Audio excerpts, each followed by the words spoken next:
عالمه ښځه یو سړي کړې وه هغه ته وایي ګورې تا ښځو کوم خو شریعت مطابق ژوند به تېرو وی ټیک ده بلکل او که ته معلم یې زه معلم یم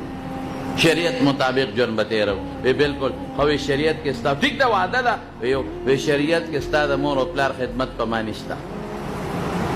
شریعت کې به ماله ځان له کور راکړې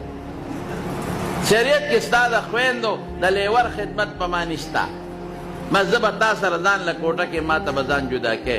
سړی وی دا څه په مصیبت وړی دې سره څه وکړم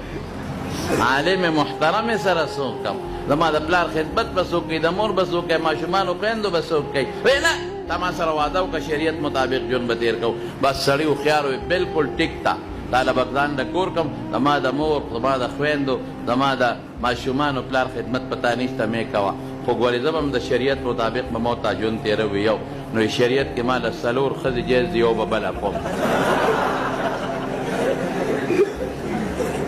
یو به بله کوم ولې زما د مور خدمت به وکړي ته عالم یې ته به درس تدریس کې هغه به